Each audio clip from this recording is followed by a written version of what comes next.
प्यारे साथी नमस्कार। मैं देवेंद्र कुमार आप सबका स्वागत करता हूं MLID study point YouTube channel पर। तो दोस्त कैसे हैं आप? उम्मीद करता हूं आप एकदम मस्त होंगे, जबरदस्त होंगे दोस्त, और अपनी पढ़ाई को अच्छे से कर रहे होंगे दोस्त। जैसा कि आपको पता है हम लोग RRB ग्रुप डी के लिए प्रैक्टिस सेट कर रहे हैं और जिसमें हम लोग PYQ कर रहे हैं सारे। तो दोस्त इससे पहले हम लोग 7 प्रैक्टिस सेट कर चुके हैं और आज है 8वां प्रैक्टिस सेट। आज के प्रैक्टिस सेट को शुरू करने से पहले मैं आपको बता दूं दोस्त कि जो आज का प्रैक्टिस सेट है इसमें इतिहास में जो होंगे वो बौद्ध धर्म से प्रश्न होंगे, भगवान बुद्ध से संबंधित या बुद्ध धर्म से संबंधित। तो दोस्त इसके बारे में जो बुद्ध धर्म है इसके बारे में हम द 10 मिनट शो में 10 मिनट की वीडियो बना चुके हैं दोस्त। आप उसे एक बार देखिए और वहां आपको संपूर्ण जानकारी मिलेगी। हालांकि जानकारी यहाँ भी मिलेगी लेकिन वहां वो आपको सेपरेट टॉपिक मिल जाएगा। ठीक है दोस्त, तो शुरू करते हैं आज की इस वीडियो को और देखते हैं आज का पहला प्रश्न।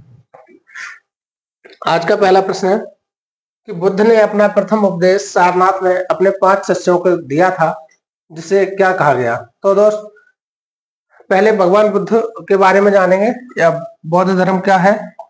तो बौद्ध धर्म की बात की जाए दोस्त, बौद्ध धर्म के संस्थापक भगवान बुद्ध हैं।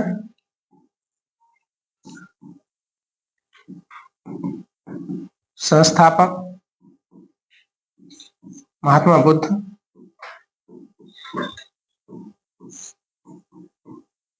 महात्मा बुद्ध हैं दोस्त। ठीक है, और जो महात्मा बुद्ध हैं इनके बारे में थोड़ी सी जानकारी। तो दोस्त महात्मा बुद्ध का जन्म 563 BC में हुआ था लुम्बिनी में, जो वर्तमान में नेपाल में पड़ता है। नेपाल में। ठीक है दोस्त, इनकी मृत्यु की बात की जाए या महापरिनिर्वाण, मृत्यु 483 BC में। 483 BC में हुई थी दोस्त। कहां पे? कुशीनगर में, जिसे हम कुशीनारा के नाम से भी जानते हैं। ये यूपी में पड़ता है दोस्त। इनके पिता शुद्धोधन,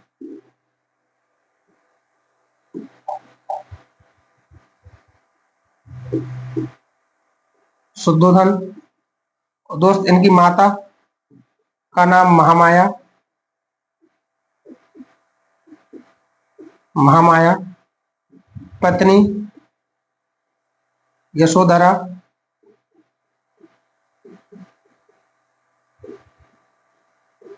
और पुत्र राहुल। दोस्त जब महात्मा बुद्ध का जन्म हुआ तो लुम्बिनी में 563 BC में हुआ था। और जब 563 BC में जन्म हुआ तो लुम्बिनी में आम्रवन एक है, आम का वन है, वहां पे इनका जन्म हुआ था। इनके जन्म के 7 दिन बाद इनकी माता महामाया जी का देहांत हो गया और उसके बाद इनकी मौसी महाप्रजापति गौतमी ने इनका लालन पालन किया। इनके पिता जो शुद्धोधन है ये दोस्त शाक्य कुल से हैं, शाक्य कुल या शाक्य वंश से। इन्हें इक्ष्वाकु वंश से भी कहा जाता है, इक्ष्वाकु वंश। और दोस्त अगर माता की तरफ से बात की जाए तो माता की तरफ से ये कोलिय गणराज्य की राजकुमारी थी, कोलिय वंश की थी, कोलिय वंश। ये कोलिय वंश जो था, कोलिय गणराज्य था, वहां की राजकुमारी थी।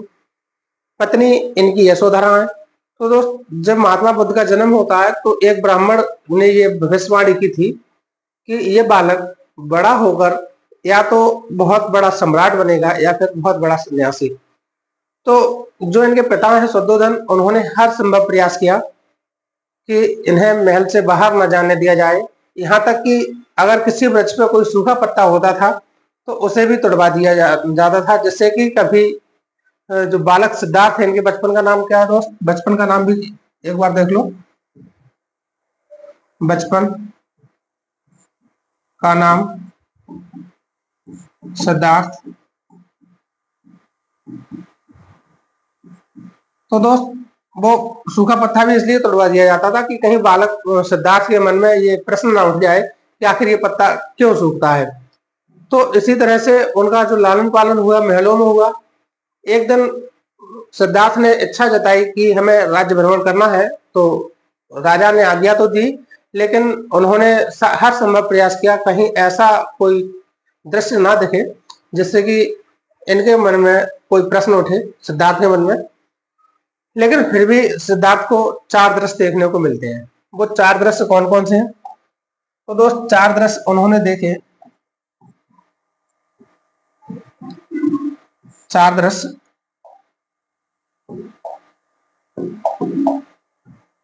एक देखा उन्होंने बूढ़ा व्यक्ति जिसकी कमर झुकी हुई थी।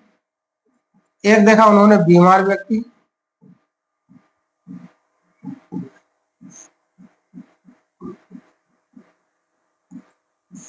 एक देखा सैया पर लेटा व्यक्ति, मृत्यु सैया पर लेटा व्यक्ति। और एक देखा दोस्त इन्होंने सन्यासी।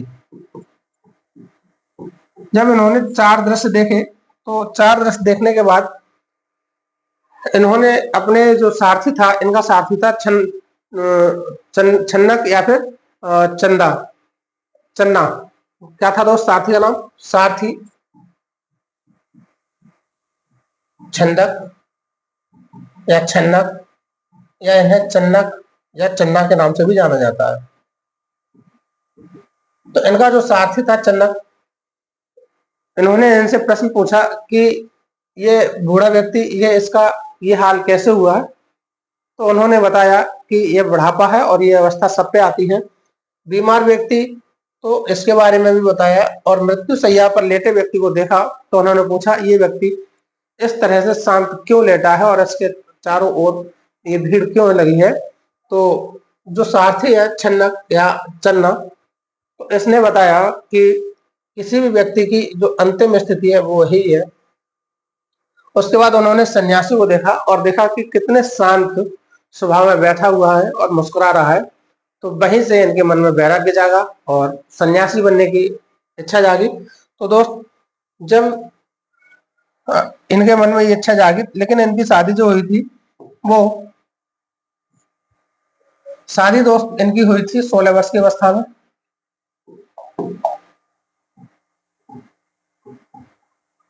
महात्मा बुद्ध की शादी या विवाह 16 वर्ष की अवस्था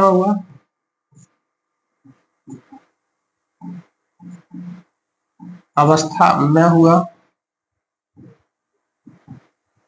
दोस्त जब 16 वर्ष की अवस्था में शादी हुई, विवाह हुआ, तो इसके 12 वर्ष बाद, मतलब जब ये 28 वर्ष के थे, तो 12 वर्ष बाद राहुल का जन्म हुआ। 12 वर्ष बाद पुत्र राहुल का जन्म हुआ।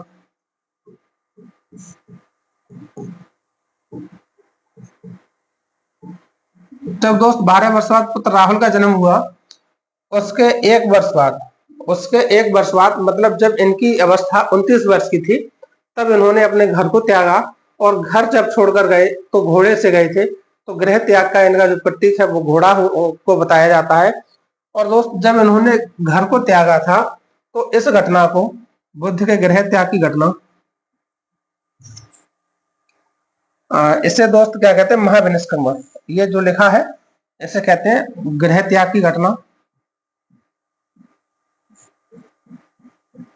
गृह त्याग की घटना। ठीक है दोस्त। इसमें पूछा है सारनाथ ने अपने 5 शिष्यों को जो उपदेश दिया था उसे क्या कहते हैं? तो दोस्त इनका जो पहला उपदेश है इसे धर्म चक्र परिवर्तन कहते हैं। ठीक है दोस्त। महापरिनिर्वाण क्या है? दोस्त जब इनकी मृत्यु हुई थी तो ये जो है 483 बीसी, महात्मा बुद्ध का अपने शरीर को त्यागना ही क्या है? महापरिनिर्वाण कहलाता है। ठीक है दोस्त। देखते हैं अगला प्रश्न। अगला प्रश्न है वैशाली में द्वितीय बौद्ध संगीति के द्वारा संचालित की गई थी। तो दोस्त 4 बौद्ध संगीतियां हुई हैं। कितनी हुई हैं दोस्त? 4 बौद्ध संगीतियां हुई हैं। जिनमें से पहली 483 BC में हुई है, दूसरी दोस्त 383 BC में हुई है, और उसके बाद तीसरी जो हुई है दोस्त वो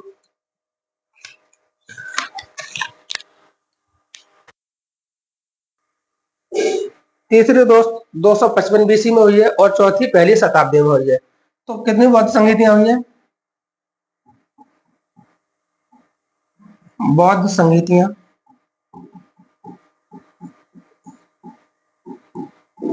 तो दोस्त ये 4 ही हैं।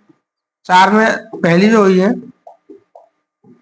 पहली 483 BC। 483 BC दोस्त कब था? जब इनकी मृत्यु हुई थी, जब इन्होंने महापरिनिर्वाण दिया था, उसी वर्ष। दूसरी हुई आपकी 383 BC, मतलब पूरे 100 साल बाद। उसके बाद तीसरी हुई है 255 BC, और दोस्त चौथी जो हुई है फर्स्ट एडी में हुई है, मतलब पहली शताब्दी में हुई है। दोस्त अगर बात की जाए कि पहली कहाँ हुई थी, तो आप लिखेंगे पहली राजगीर या राजगृह, दूसरी वैशाली, तीसरी पाटलिपुत्र,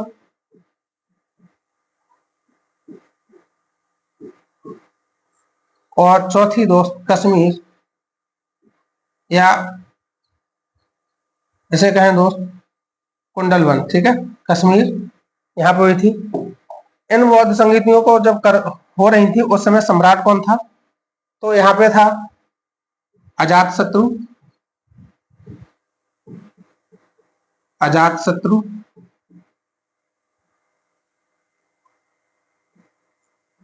दूसरे के समय था कालाशोक,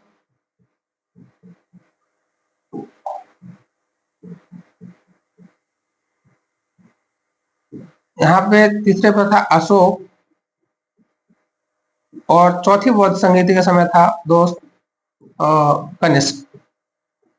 कनिष्क ये था। ठीक है दोस्त, अगर इनके अध्यक्ष की बात की जाए तो दोस्त पहली जब हुई थी तो महाकश्यप कौन?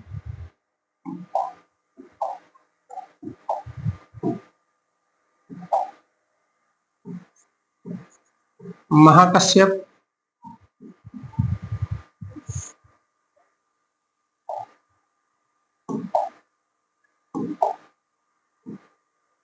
दूसरी के समय दोस्त सावकमीर। तीसरी के समय थे मोगली पुत्र सिद्ध,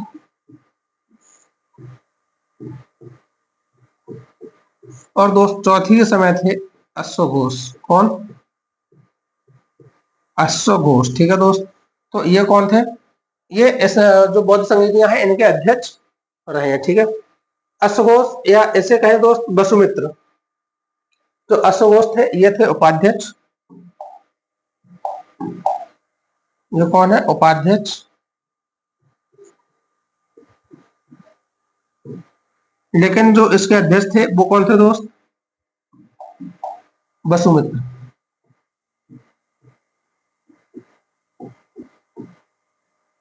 ये थे अध्यक्ष। तो ये दोस्त 4 बौद्ध संगीतियां हुई थी। तो पूछा है कि द्वितीय बौद्ध संगीति किसके द्वारा संचालित की गई थी? तो दोस्त द्वितीय बौद्ध संगीति किसके द्वारा? कालाशोक के द्वारा संचालित की गई थी। कौन सा? कालाशोक इसका सही जवाब हो जाएगा। अगला प्रश्न है, थेरीगाथा एक बौद्ध ग्रंथ है जो का हिस्सा है। यह भिक्षुणियों द्वारा रचित छंदों का संग्रह है। तो दोस्त ये किसका हिस्सा है?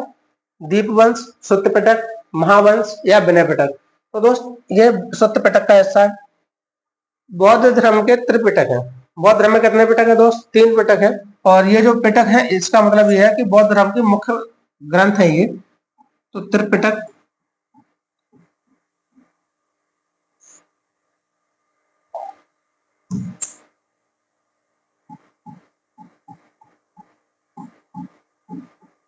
तो दोस्त त्रिपिटक कौन कौन से? सबसे पहला 1 नंबर, 2 और 3। 1 नंबर में क्या है? सुत्त पिटक।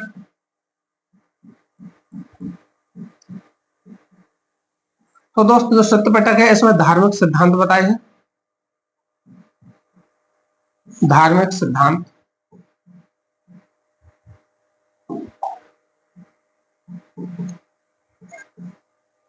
उसके बाद दोस्त जो विनय पिटक है,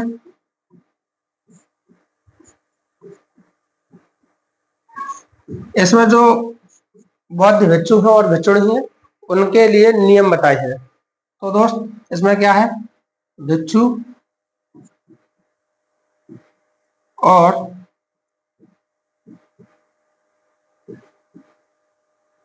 भिक्षुणियों के लिए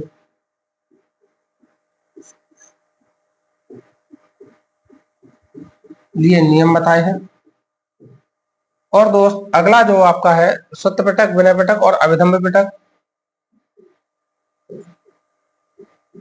अभिधम्म पिटक, इसमें दोस्त दर्शन के सिद्धांत है। किसके? बौद्ध दर्शन के सिद्धांत है।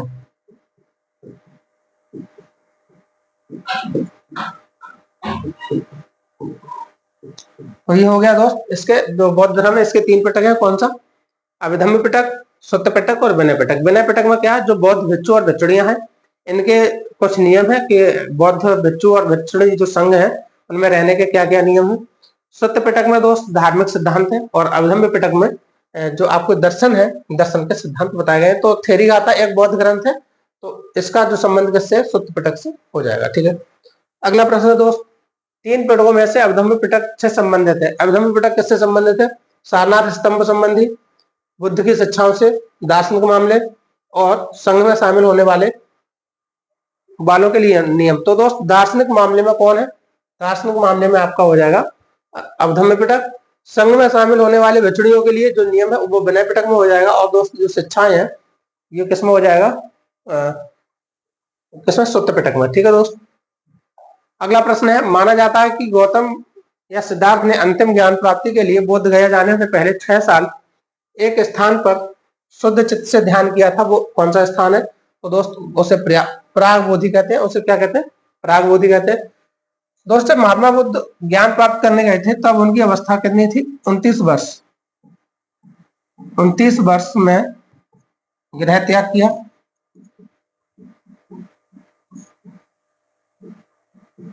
6 वर्ष बाद +6 जब आप करोगे तो 35 वर्ष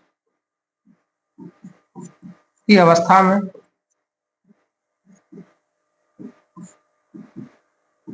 ज्ञान प्राप्त हुआ। तो दोस्त ये ज्ञान कहां पे प्राप्त हुआ? इस ज्ञान की प्राप्ति उरुवेला में,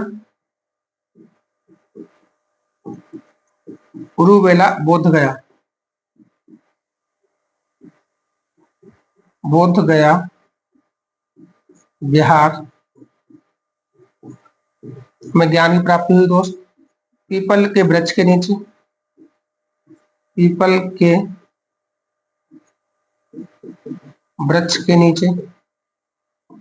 तो दोस्त इस पीपल के वृक्ष को नाम दिया गया था बोधि वृक्ष। और जो नदी थी वो दोस्त कौन सी थी?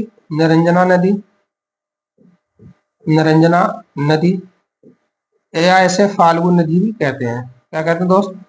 फाल्गु नदी भी कहते हैं। तो यहाँ पे जब इन्हें ज्ञान प्राप्त हुआ तो जो ज्ञान प्राप्त हुआ इस घटना को क्या कहते हैं? ये घटना संबोधि कहलाई। क्या दोस्त? संबोधि, संबोधि कहलाई। ठीक है दोस्त, तो ये घटना क्या कहलाई? संबोधि कहलाई। ठीक है, तो इस यहाँ जब ये गए थे 6 साल तक, उससे पहले कहाँ पे? प्राग बोधि में इन्होंने ध्यान किया था। ठीक है दोस्त, उसके बाद देखते हैं अगला प्रश्न। अगला प्रश्न है, इनमें से कौन सा शब्द सामान्यतः एक बौद्ध मठ को संदर्भित करता है? तो दोस्त बौद्ध मठ को कौन करता है? बिहार। जो बिहार है दोस्त ये बौद्ध मठ है। बिहार में क्या है? जो भिक्षु संघ रहता है, भिक्षुओं के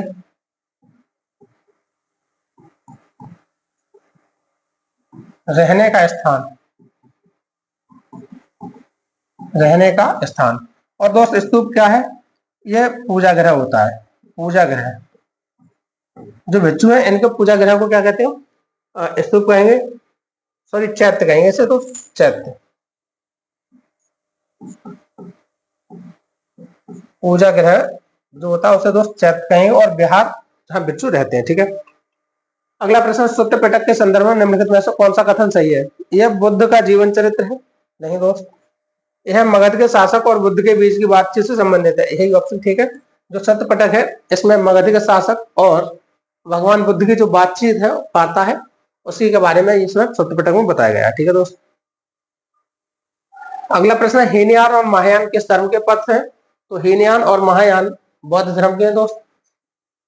दोस्त जब चौथी बौद्ध संगीति हुई थी फर्स्ट एडी में, तो ये कहाँ पे हुई थी?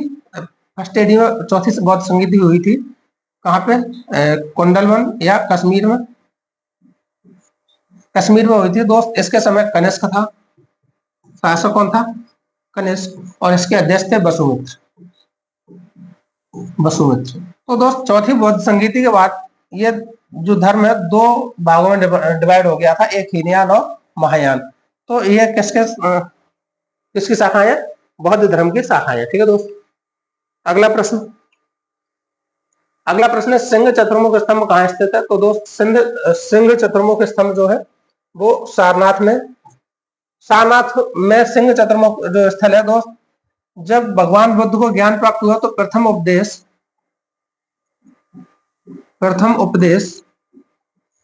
सारनाथ में दिया। और दोस्त उन्होंने प्रथम उपदेश कैसे दिया था? ये वही 5 ब्राह्मण थे जिनके साथ महात्मा बुद्ध ने तपस्या करनी शुरू की थी, लेकिन महात्मा बुद्ध को छोड़कर के ये चले आए थे, तो उन्हीं 5 ब्राह्मणों को आगे सबसे पहले उपदेश दिया था, और ये पहला उपदेश है। और पहले उपदेश को बौद्ध धर्म में कहा गया है धर्मचक्र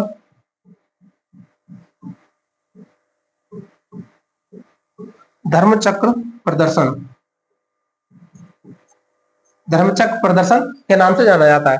तो दोस्त अब तक कितनी घटनाएं हो गई? पहली गृह त्याग महाविनिष्क्रमण, दूसरी इन्हें ज्ञान प्राप्त संबोधि, और तीसरी इनकी हो गई ज्ञान और पहला उपदेश दोस्त क्या? धर्मचक्र परिवर्तन। यह परिवर्तन।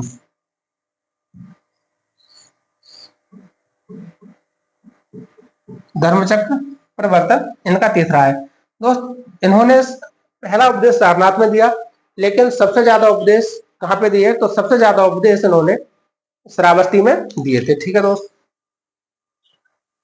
अच्छा, सिंह चतुर्मुख क्यों कहते हैं? तो यहाँ पे जो सारनाथ है, सारनाथ में अशोक ने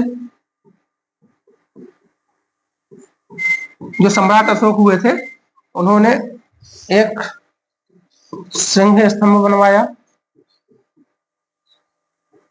सिंह स्तंभ बनवाया जिसके चारों दिशाओं में सिंहों के मुख है। और दोस्त यहाँ पे और क्या क्या है? सारनाथ में धमेक स्तूप,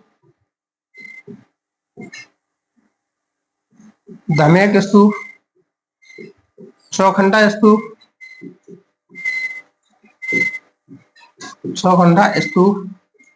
तो ये भी यहाँ के क्या है दोस्त? तीर्थ स्थल है। और जो सारनाथ है जैन धर्म में इसे सिंहपुर कहा गया है। क्या दोस्त? सिंहपुर के नाम से बताया गया है, किसमें? जैन धर्म में, इसलिए इसे सिंह चतुर्मुख स्तंभ कहा जाता है। ठीक है दोस्त। अगला है, गौतम बुद्ध के निम्नलिखित उपदेशों में से किसे अग्नि उपदेश के रूप में जाना जाता है? तो दोस्त अग्नि उपदेश के रूप में ये तो धर्मचक्र प्रवर्तन, ये बौद्ध धर्म में अगर इसे पढ़ेंगे तो धम्मचक्र बत्तन सुत्त, ये किसमें? ये बौद्ध धर्म है, और ये इसमें है प्रथम उपदेश। और दोस्त जो अग्नि उपदेश है इसे हम कहते हैं आदित्य पर्याय सूत्र। इसे क्या कहते हैं? आदित्य पर्याय सूत्र। ठीक है दोस्त। अगला प्रश्न, स्वतंत्रता के समय स्वतंत्रता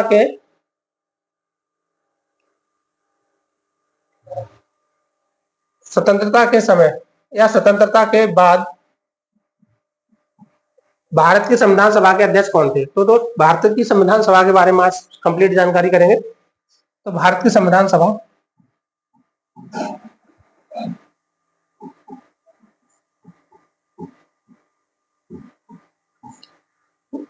अगर दोस्त बात की जाए कि संविधान सभा की जो गठन हुआ वो कब हुआ, तो जुलाई 1946 में हुआ।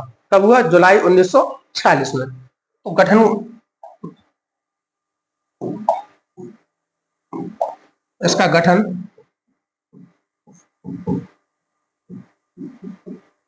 जुलाई 1946।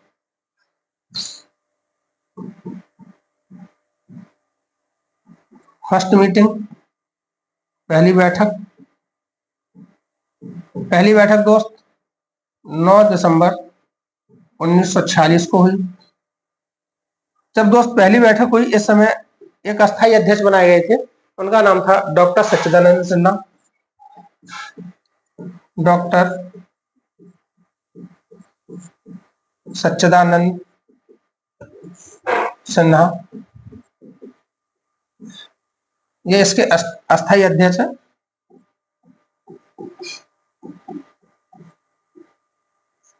अस्थायी अध्यक्ष।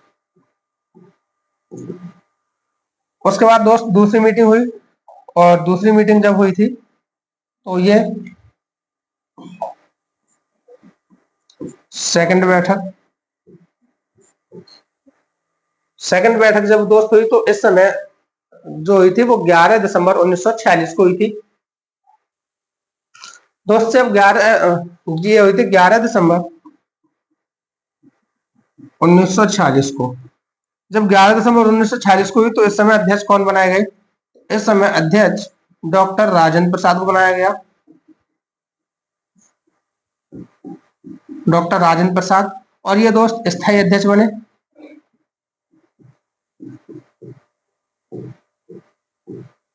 स्थायी अध्यक्ष बने।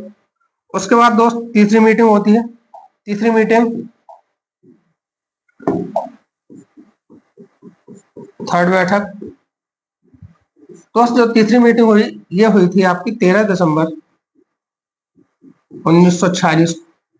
और जब ये तीसरी मीटिंग हुई, इस समय क्या हुआ, जो पंडित जवाहरलाल नेहरू जी थे,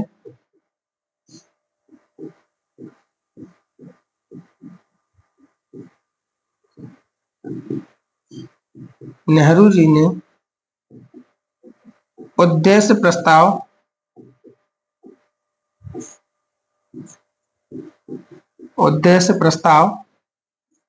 पेश किया। उद्देश्य प्रस्ताव दोस्त पेश किया। उद्देश्य प्रस्ताव जो पेश किया था, यही बाद में चल के क्या बना, प्रस्तावना बन गया। ठीक है दोस्त। और इस पर लगभग 3 वर्ष, 2 वर्ष 11 माह और 18 दिन तक बहस चली। और उसके बाद संविधान सभा के जो सदस्य थे, उन्होंने एक दस्तावेज पर हस्ताक्षर किए। तो कितने वर्ष, संविधान बनने में कितना समय लगा, अगर आपसे पूछा जाए संविधान बनने में समय जो लगा,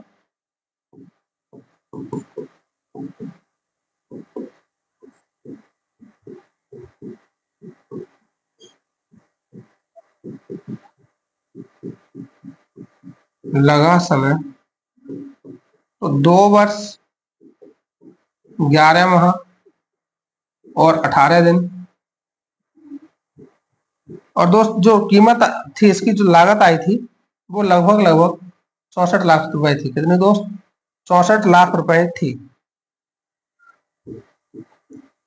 खर्च 64 लाख रुपए लगभग। ठीक है दोस्त। तो इसका सही जवाब क्या हो जाएगा? स्वतंत्रता के बाद भारत की संविधान सभा के अध्यक्ष कौन थे?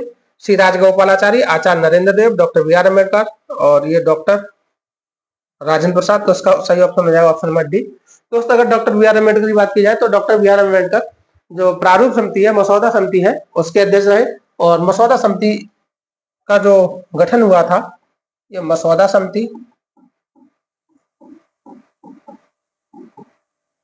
समिति के अध्यक्ष, इसका गठन 29 अगस्त 1947 को हुआ। और दोस्त इसमें जो सदस्य थे तो कुल 7 सदस्य थे। इसके अध्यक्ष डॉक्टर बी आर अम्बेडकर को बनाया गया था। ठीक है दोस्त, अगला प्रश्न, इनमें से कौन भारतीय संवैधानिक मसौदा समिति के सदस्य नहीं थे? तो कौन कौन कौन थे? सैयद मोहम्मद सादुल्लाह ये भी थे, एन गोपाल स्वामी अयंगर ये भी थे, उसके बाद दोस्त डॉक्टर के एम मुंशी ये भी थे, ये दोस्त अयंगर है, और ए बी ठक्कर ये दोस्त इसके सदस्य नहीं थे। अब जो पूछा गया है नहीं थे तो कौन नहीं थे? A B Thakkar. 3 तो ये हो गए दोस्त। उसके बाद एक थे एम या माधवराव,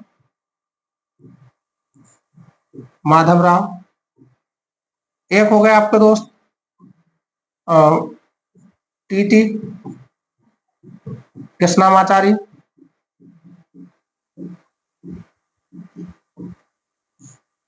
और एक हो गए दोस्त मोहम्मद सादुल्लाह हो गए, एक हो गए डॉक्टर बी आर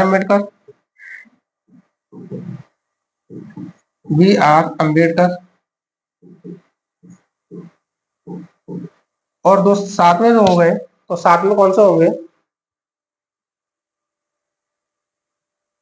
तो दोस्त 7वें जो थे वो थे अल्लादी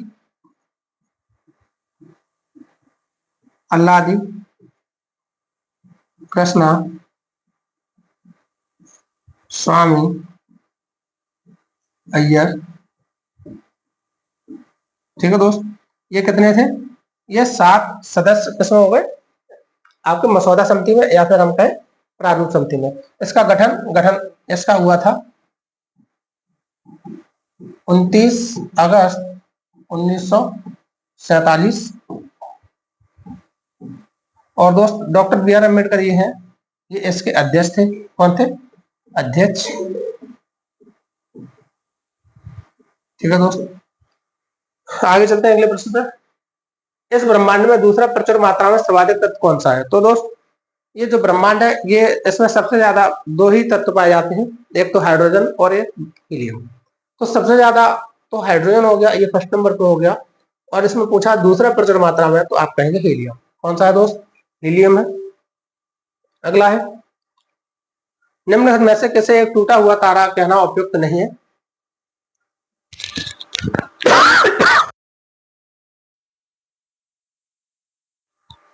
सॉरी दोस्त, निम्न में से किसे एक टूटा हुआ तारा कहना उपयुक्त नहीं है? तो तारा, ग्रह, अंश, अवशेष, ग्रहिका या एस्टेरॉइड। तो इसका सही जवाब हो जाएगा ऑप्शन नंबर सी, अंश व अवशेष।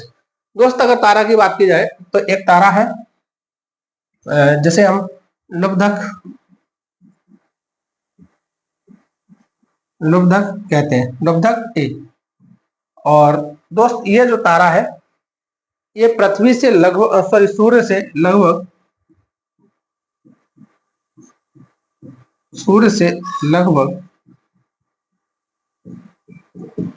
8.6 प्रकाश वर्ष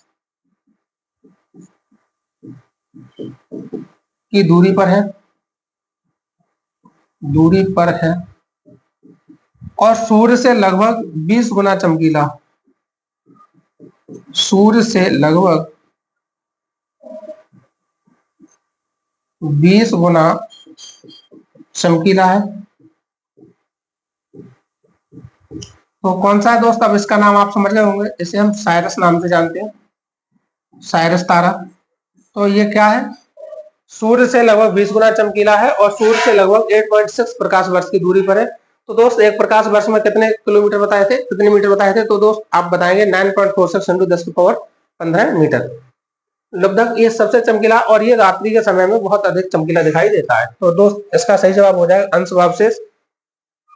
दोस्त होता क्या है, जब कोई धूल के कण या गैस के कण पृथ्वी के वायुमंडल की तरफ आते हैं, वहां से जब गुजर रहे होते हैं तो पृथ्वी के गुरुत्वाकर्षण बल के कारण उसकी ओर आकर्षित हो जाते हैं। जब वो आकर्षित हो जाते हैं तो उनमें आग लगती है और वो आग जलते हुए पृथ्वी की ओर आते हैं, लेकिन पृथ्वी पर गिरने से पहले ही वो शांत हो जाते हैं, उनकी आग बुझ जाती है या खत्म हो जाती है। तो उन्हें हम क्या कहते हैं? एस्टेरॉइड, उन्हें उल्का या उल्का पिंड कहते हैं। तो इन्हें क्या कहेंगे दोस्त? टूटता हुआ तारा नहीं कह सकते। और जो ग्रह का एस्टेरॉइड है ये दोस्त कहाँ होते हैं, ये मंगल और बृहस्पति के बीच होते हैं। कहाँ दोस्त, मंगल और बृहस्पति ग्रह के बीच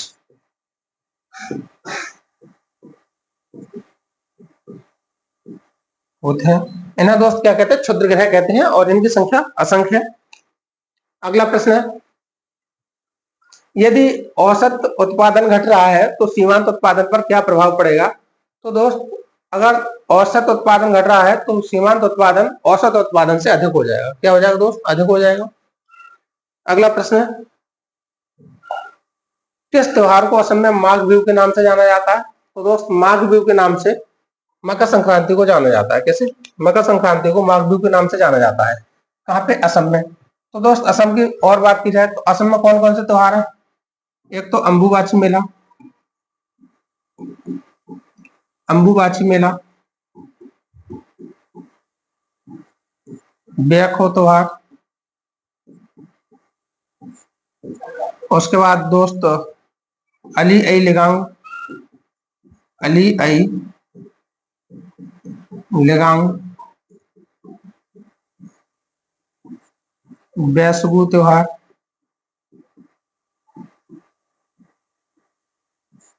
देहिंग पटकाई,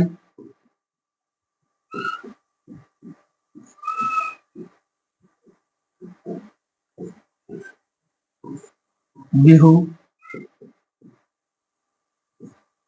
और दोस्त और क्या क्या है, अंबुबाची मेला, बेखो, अली आई लिगांग, बैसगु और बिहू हो गया, देहिंग पटकाई हो गया।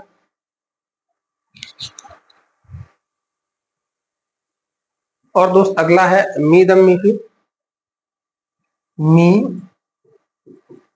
दम मीफी। और दोस्त यहाँ पे हो जाएगा एक माजुली द्वीप है तो माजुली उत्सव, चाय उत्सव, चाय उत्सव। तो दोस्त ये क्या है, यहाँ के असम के त्योहार है। यहीं पे अगर ये माघ बिहू है, एक बोहाग बिहू होता है दोस्त, बोहाग बिहू, इसे असम का नववर्ष कहते हैं, असम का नववर्ष। ठीक है दोस्त, तो ये क्या हो गया, मकर संक्रांति। और ये मकर संक्रांति कब मनाया जाता है दोस्त, 13 और 14 जनवरी को मनाया जाता है। ठीक है दोस्त, रक्षाबंधन, होली, दशहरा ये तो आप जानते हैं। चलते हैं अगले प्रश्न पर, विशु किस भारतीय राज्य का एक प्रसिद्ध त्योहार है। तो दोस्त अगर विशु की बात की जाए तो विशु कहाँ का है, केरल का है। विशु कहाँ का है दोस्त, केरल का है। और अगर केरल के और थोड़े त्योहार देखे जाए तो और क्या क्या होगा केरल में, तो दोस्त आप बताएंगे थोड़ा सा। ओणम, विशु, त्रिशूर पूरम, यहाँ के ओणम, त्रिशूर पूरम,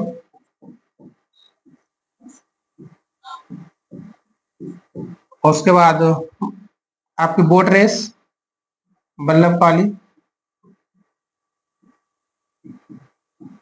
वल्लभकाली बोट रेस। ठीक है दोस्त, विशु ये भी कहाँ का है, ये केरल का है। तो दोस्त इसका सही जवाब हो जाएगा ऑप्शन नंबर डी। ठीक है दोस्त, चलते हैं अगले प्रश्न की ओर और अगला प्रश्न देखते हैं। अगला प्रश्न है, निम्न को मिलान कीजिए। तो दोस्त कैसे कैसे मिलान करना है, चुंबकीय फ्लक्स का घनत्व, इसका मात्रक क्या है, टेस्ला, इसका तो ए हो गया। स्वप्रेरण का, प्रेरण का हेनरी, और दोस्त चुंबकीय फ्लक्स का वेबर। तो इसका सही जवाब हो जाएगा एक का ए, दो का सी और तीन का बी।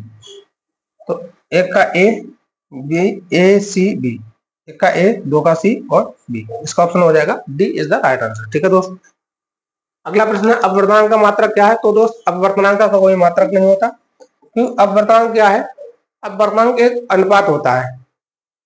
किसी भी परपथ में बह रही धारा का उस जो मेन परपथ है उसकी धारा के साथ अनुपात बताया जाता है।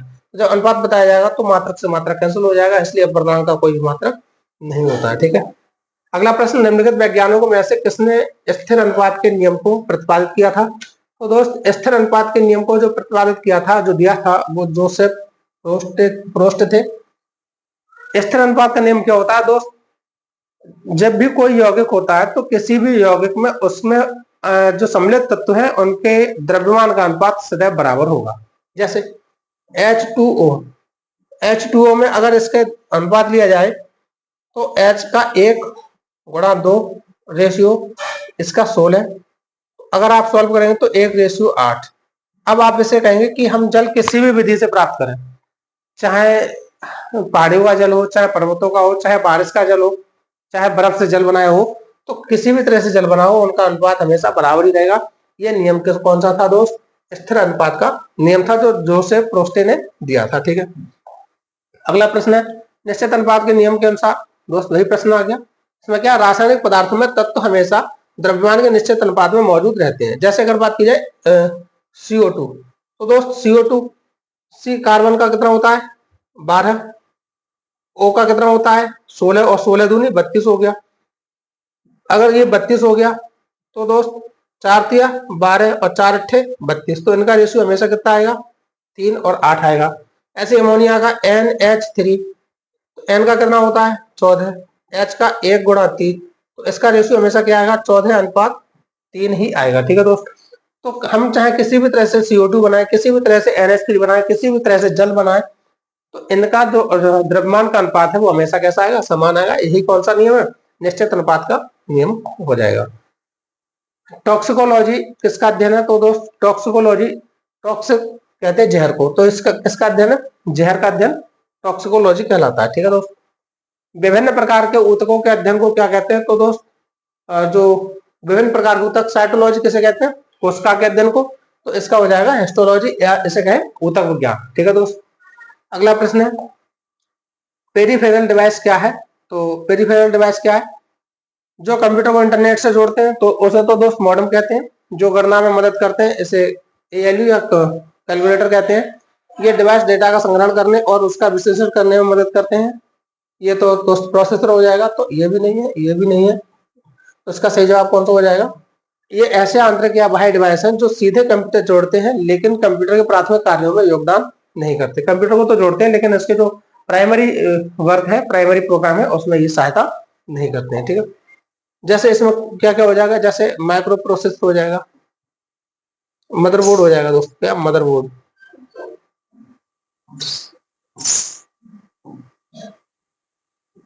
मदरबोर्ड। ठीक है, अगला है इकोलॉजी। यहाँ दोस्त इंग्लिश में लिखा है इकोलॉजी, जैसे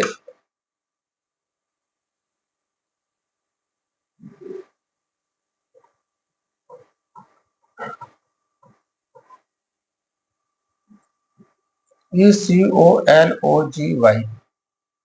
ये शब्द सबसे पहले किसने गढ़ा था? तो दोस्त ये शब्द सबसे पहले अर्नेस्ट हैगल ने दिया था। किसने दिया था? अर्नेस्ट हैगल ने। इसमें जो इको है ये EIO से बना है, और दोस्त लॉजी LOGY। तो इको का दोस्त जो अर्थ होता है, इसका अर्थ होता है घर, और लॉजी का अर्थ होता है अध्ययन। तो दोस्त इकोलॉजी क्या है? ये जो पर्यावरण है उसके घर का अध्ययन, मतलब पर्यावरण में रहने वाले जीवों का अध्ययन। तो पर्यावरण का अध्ययन क्या कहलाता है? इकोलॉजी। और ये सबसे पहले किसने दिया था? अर्नेस्ट हैगल ने दिया था। तो दोस्त ये था आज का प्रैक्टिस सेट। कैसा लगा आज का प्रैक्टिस सेट? एक बार कमेंट के माध्यम से जरूर बताएं।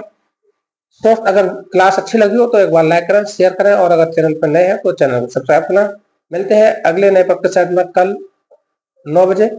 और दोस्त अगर आप चैनल पर नहीं है तो एक बार फिर से कहता हूँ कि आप सब्सक्राइब करें। तब तक के लिए थैंक्स फॉर वॉचिंग। नमस्कार।